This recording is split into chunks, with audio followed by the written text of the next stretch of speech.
حضرت مولانا محمد حنیف جالندری صاحب، مولانا احمد حنیف صاحب، حضرات علماء کرام،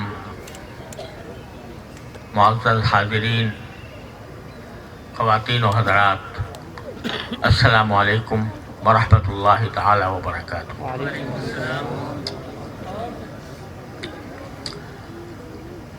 آج مجھے اس مبارک جامعۃ الخیر میں حاضر ہو کر انتہائی مسرت ہو رہی ہے، کیونکہ اس سے پہلے میری اس ادارے میں حاضری ایسے وقت ہوئی تھی جب یہ اپنے عہد رضاعت میں تھا،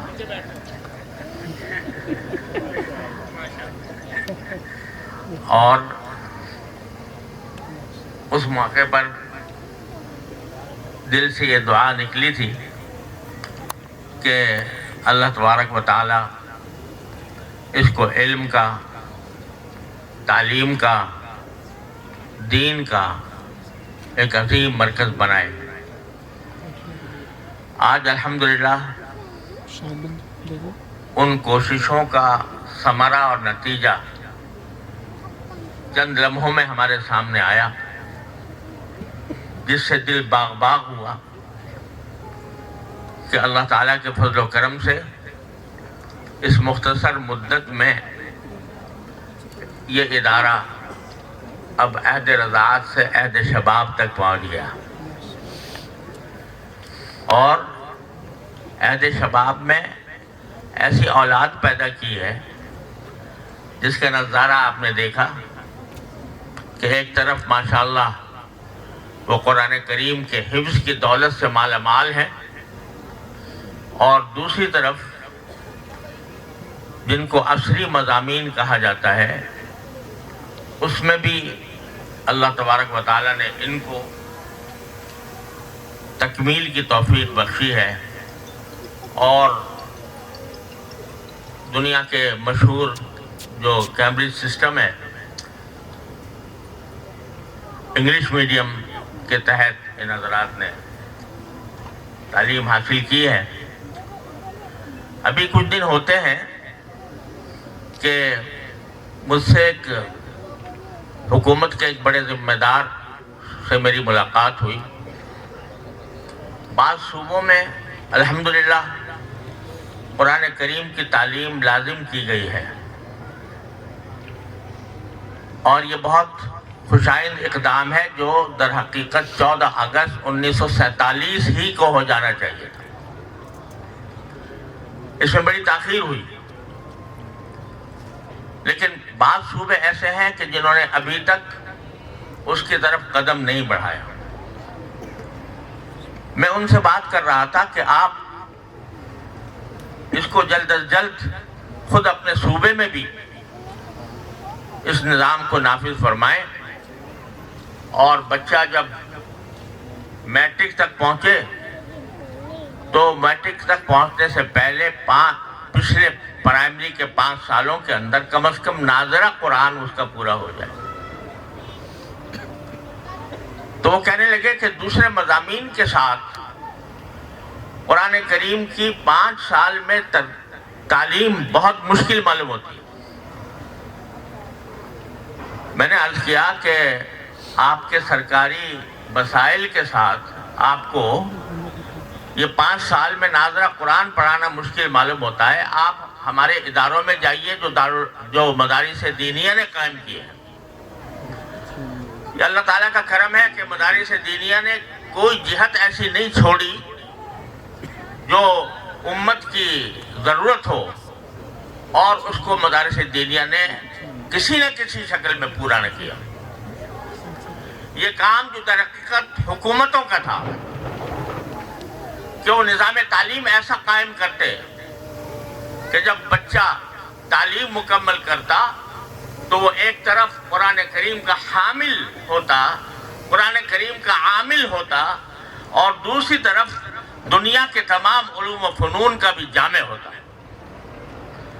لیکن جب